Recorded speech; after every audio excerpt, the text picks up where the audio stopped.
Do you know how scary it is when a zombie becomes disciplined? His name is Zombie. His age is unknown. When he died is also unknown. He only remembers the first day after the zombie outbreak. He was unable to escape and became one of them. After that, he wandered around with his kind until one day humans appeared with weapons that emitted blue light. From then on, the zombie army was defeated and some zombies were even enslaved by humans. Zombie didn't understand why zombies had to eat people or why humans had to exterminate zombies. But he knew that if he wanted to survive, he had to become stronger. So from that day on, Zombie began his disciplined life. If he wasn't swimming around the world a few times a day, he was lifting weights for hours on end. He even ate protein powder as food. So Zombie became bald but also became stronger. Despite this, he still only wanted to be friends with humans. In order to achieve this dream, he once rescued human cubs from a fire and even caught a plane with his bare hands to avoid a major disaster. When facing an oncoming train at high speed, he only needed one punch to solve the problem. In order to get along better with humans, he gathered all the zombies in an abandoned city and required them to eat eggs every day. However, one day when Zombie was buying eggs in the supermarket, he found that his subordinates were on the wanted list again. At the same time, two reporters were secretly taking pictures nearby. They didn't believe that Zombie had the ability to lift a plane with his bare hands. But the next second they were stunned by what they saw. Zombie lifted a truck weighing tens of tons with one hand and then jumped on the spot and broke through the atmosphere with the truck in an instant. After circling most of the earth, Zombie finally arrived at his territory. The zombies who saw this scene were very excited, but two zombie cubs next to them asked, "King, why didn't you drive the truck over?" "Because I don't have a driver's license," Zombie replied awkwardly after answering the question. He then came to where his subordinates were gathered and various zombie bosses inside were already getting impatient waiting for him. But when Zombie opened the door for a moment, his subordinates still quickly stood in 2 rows. At this time, Zombie slapped the wanted order on Ah Go's body and said, "Ah Go, what's going on? How did you get wanted by humans again?" Ah Go was sweating profusely and then explained tremblingly that he couldn't control himself when he met humans. At this time Blackie also said, "Although our zombie territory is still expanding infinitely, we have changed several capitals in order to avoid humans. Varmint even proposed the idea of going to war with humans. It's been so long that my chainsaw is going to rust." But just as Zombie was about to educate them about how terrible humans are, there was a sudden loud rumbling sound from the sky. It turned out that human fighter jets had unknowingly arrived above them and the commander inside was actually a young woman with a heroic appearance. At this moment, the president on the fighter jet was looking at the screen data and pondering. 2 subordinates reported to her. Everything was ready and they could act at any time. The president tilted her head slightly and asked, "Where is the cargo?" It turned out that there was a stunningly powerful heavyweight nuclear bomb on the fighter jet. "Come on, I'm going to level this place in 20 minutes. At this moment, Zombie below also sensed the crisis. Varmint was even more gleaming in his eyes, shouting and wanting to rush up and fight them desperately. But at this time, Zombie stopped him and said, "No, you will become out of control when you get close to humans. You should take the citizens and evacuate here first. As for those humans, let me go and meet them instead." Soon after, some armed trucks also slowly drove into here. Their mission was to search for survivors on the ground. At this moment, the cockpit door of the fighter jet suddenly opened. A fully armed white-haired boy stood tall in the middle. Facing the dense zombies below, he was not panicked at all. Instead, he curved his lips and vowed to kill all the bosses here. At the same time, a man in a white coat was staring at the screen in front of him. "Brother Faye, that seems to be a person from the Extraordinaries Academy. Hearing this, the man's mouth curled slightly and said, "Let's play with them well." After saying that, he pressed a red button hard. Immediately, a cage full of humans fell from the sky, finally landing slowly in the middle of the zombie horde. At the same time, the rescue team also received the desperate distress signal from the humans. Immediately, they tried their best to suppress them slowly with firepower. But at this time, a red-haired girl suddenly screamed, "How can that zombie not die?" Looking in the direction she pointed, they saw 2 zombie cubs hugging each other and shivering. And blocking in front of them, was actually our male protagonist, Zombie. Suddenly, a blonde soldier raised a rocket launcher and aimed at the zombie.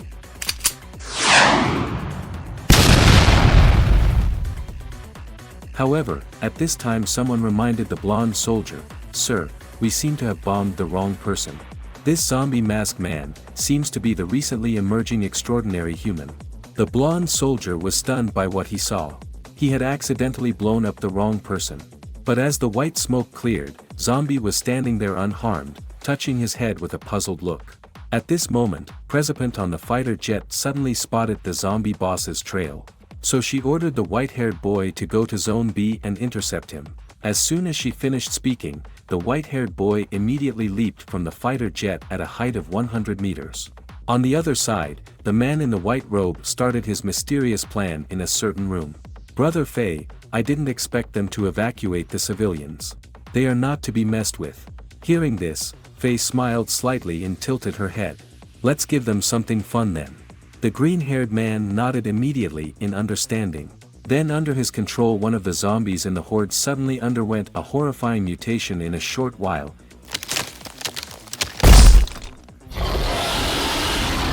And his change also caught the attention of Zombie in the distance. But just then, the blonde soldier from the rescue team suddenly sprinted. While Zombie was still confused, he hoisted him up and ran towards his own convoy. He muttered as he ran that he had saved his life. After throwing Zombie onto the car, he hurriedly urged the driver to run faster. And so the zombies' boss was successfully rescued. On the way, the red-haired girl asked him why he always wore a zombie mask. Zombie looked embarrassed when he heard this. He didn't know how to answer. Meanwhile, the other rescue team also ran into trouble. They saw the mutated zombie lift up a bus. Then he threw it at them with great force. Fortunately, the white-haired boy appeared in time. He cut the bus in half with just one slash. The crowd cheered when they saw this scene. "Great, it's the president of the Academy's swordsmanship club. We're saved now."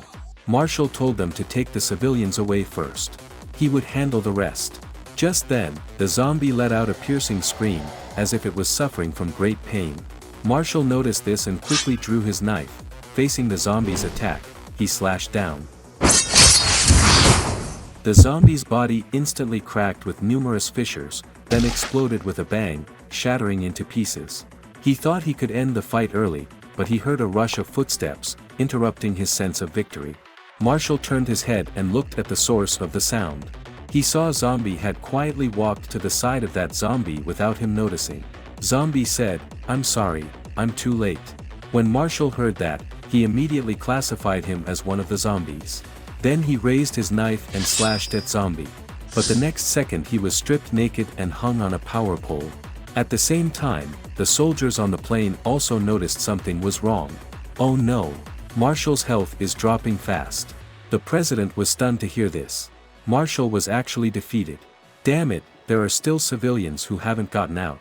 We can't drop the bomb on them." She gave a slight shake and jumped off the fighter jet. Zombie was baffled by what was happening. Another figure appeared in the air, speeding towards him. It was the commander of this mission. She quickly drew her sword from her waist.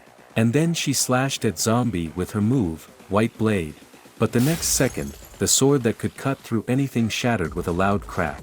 President, who witnessed this scene, was incredulous. Zombie, on the other hand, was unscathed. President's eyes widened slightly. "What the hell is this thing?" She then hastily jumped back and put several meters of distance between them. Zombie looked a bit embarrassed at the woman who suddenly appeared, and quickly explained, "Well, I already apologized earlier." Hearing the zombie speak, President was also shocked. But she wouldn't let go of the enemy in front of her, and immediately pulled out her second sword, coldly saying, "Come on, let me see how powerful you really are." Zombie shook his head helplessly. "I said, can't you humans listen to me patiently until I finish talking?" Before he finished his sentence, President rushed at him like an arrow. She thought her speed was unmatched, but she didn't expect to miss this strike. She immediately turned 360 degrees and used her ultimate move, Red Blade. Red flashes of light swept across, cutting everything in half that they touched, even the buildings around them. However, under such an attack, Zombie just bent down slightly and dodged it. "Damn it, you're playing with me." The survivors around were almost done evacuating, and even Marshall, who was knocked out by the zombie, was dragged onto the car. The assistant on the fighter jet called President urgently, telling her to come back quickly. But President was fighting with the zombie fiercely, and had no time to care. The zombie was also helpless. Why was this woman so persistent? President had never been able to touch the zombie's edge, and now she was almost going crazy. They chased each other across half of the city. President saw that she couldn't catch up with the zombie, and immediately activated her second form. Her calves suddenly spewed out a lot of white gas, and after charging up, she shot out like a sharp sword. She came to the zombie's back in an instant, and then used her strongest move. The two landed almost at the same time. Target eliminated. President thought she had taken care of the zombie. As she was talking to the fighter jet on the radio, a mysterious force was plotting something on the other side. They had even planted a spy in President's team. Just when everyone was cheering for their rescue, the spy on the jet suddenly activated the nuclear bomb launcher. And then he pressed the button without hesitation. With a click sound. The next second, the heavy-duty nuke dropped from the jet. At this point, the spy in the cockpit had been subdued by the other two. When they reported this news to the others, everyone showed a fearful expression, looking at the nuke that was falling fast. President started to panic too. Then she quickly opened the ejector seat and tried to jump back to the jet. But the next second she froze in place. It turned out that her fight with Zombie had drained all her energy. Just when President didn't know what to do, Zombie suddenly appeared in front of her with a flash. Then before she could react, Zombie grabbed her and spun her around on the ground. Then President was thrown into the sky, and finally landed precisely on her jet. It took her a while to come to her senses. Suddenly, she realized with horror that the zombie was still alive. At this point, the nuke was less than 1 kilometer from the ground. However, Zombie didn't seem to have any intention of dodging. He lifted his foot and kicked hard. The ground cracked open around him as the center. And Zombie flew into the air like a sharp sword. For his citizens, he bravely faced the nuke. Just before he touched the nuke, Zombie stretched out his fingers and clenched them. With a bang, he actually smashed the nuke's warhead flat.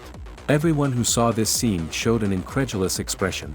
A loud boom echoed through the sky and earth. As a huge mushroom cloud rose up, Zombie completely disappeared into the flames.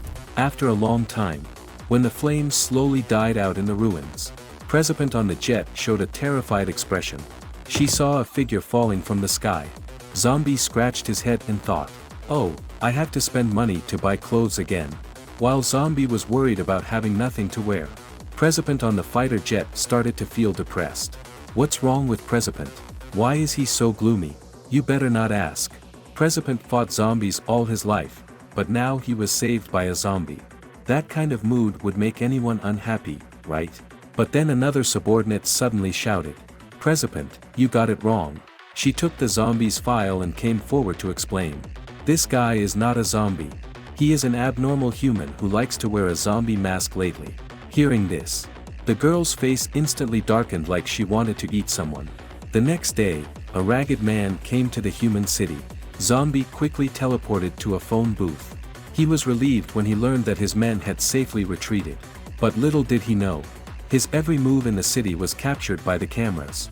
As soon as he returned to his rental room naked, President spotted his trail through the surveillance. At this moment, Zombie seemed to feel that he was being watched. And looking at the naked zombie, the girl's face was full of black lines. One day, Zombie was doing his usual self-discipline training. But thinking of his brothers who were still homeless, Zombie couldn't help but wonder. He didn't know if they had settled down well. However, at this moment, his door was suddenly kicked open by someone. It was the woman he had saved before. She ordered her men to start moving things around as soon as she entered. While Zombie was still confused, the woman suddenly took out an admission letter and put it in front of his eyes. "We are from the Beyonders Academy. We are here to inform you that you have been accepted. From now on, you are a member of our academy." After saying that, she pointed at Zombie. A few men in suits got the order and approached him in an instant. But Zombie protested quickly. "What are you guys doing? Can zombies go to school too?" However, President insisted that he was just a human wearing a zombie mask. And so, the poor zombie was forced to enroll in the Beyonders Academy. At this point, The redhead girl said. President, is it okay for us to recruit people privately like this? And the dorms are full now too. Hearing this, President thought for a moment and then said. Then let him stay with me for now. Zombie was totally confused by the woman in front of him. Seeing that she didn't say anything for a long time, he asked tentatively.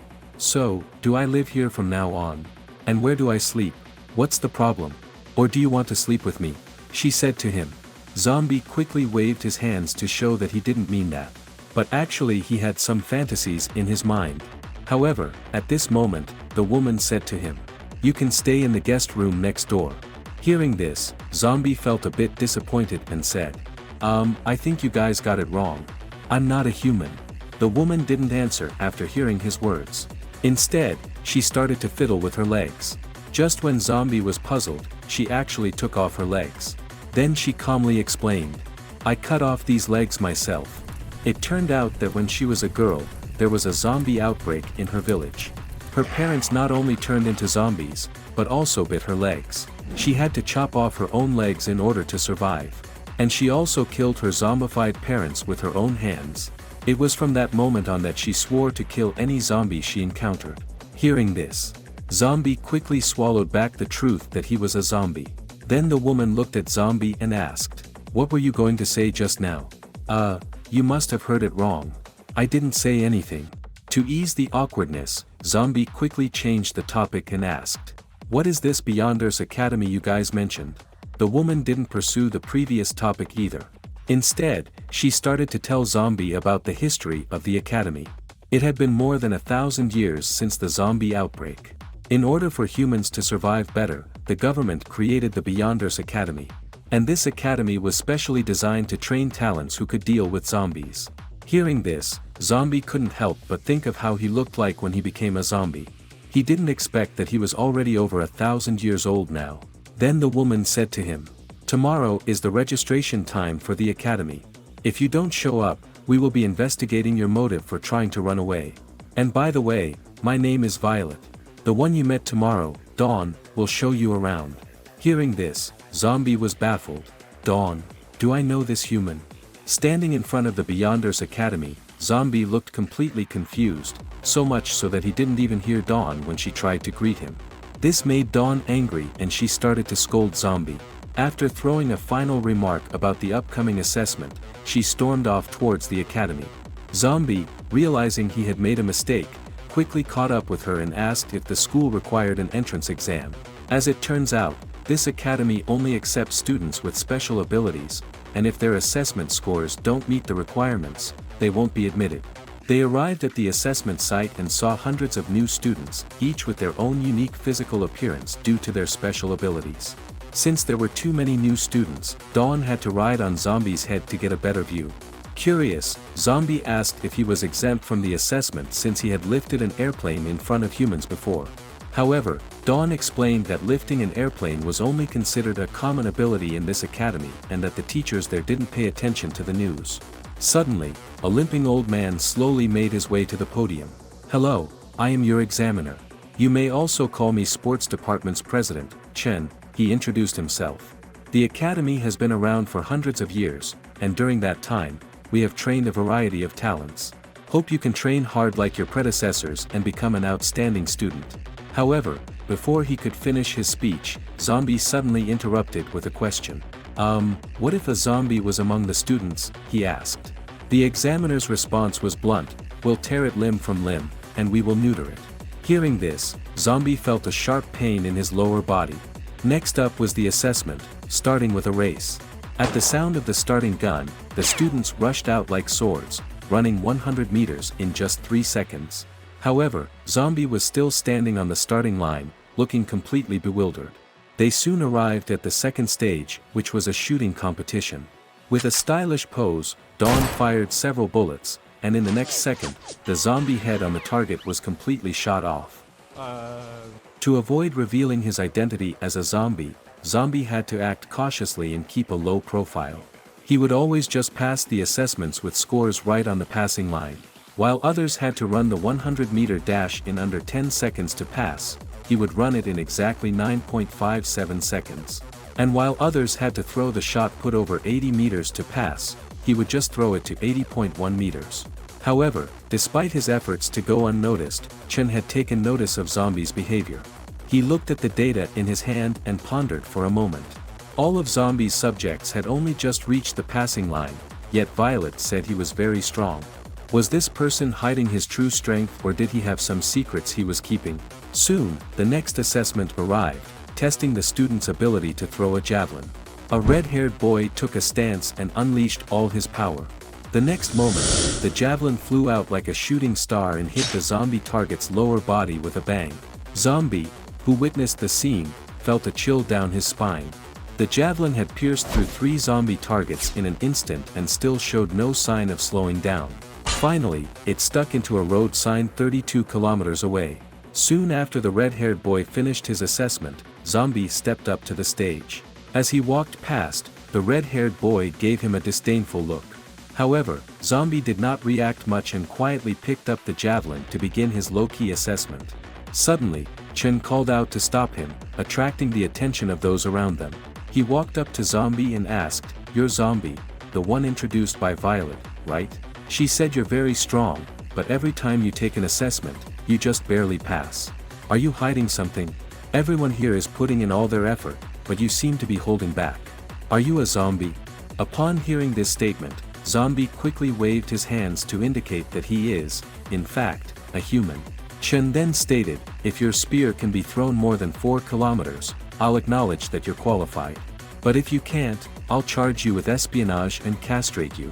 At this point, Zombie was completely dumbfounded. Ever since he turned into a zombie, he had been living in hiding, constantly exercising every day just to stay alive and avoid being captured by humans. So when Chen issued his challenge, Zombie thought to himself, "I'll just throw it as far as I can." Without hesitation, Zombie raised the spear in his hand, and with a flash of red in his eyes, a powerful energy surged through the exam hall. In just a moment, the spear had flown into space, piercing a satellite with a loud pop and continuing on its trajectory towards the moon. The students in the exam room were all blown away by Zombie's tremendous power. Chen cursed in disbelief at the destruction caused by a mere human. Unbeknownst to him, a gaping hole had been created on the surface of the moon, caused by the spear's impact.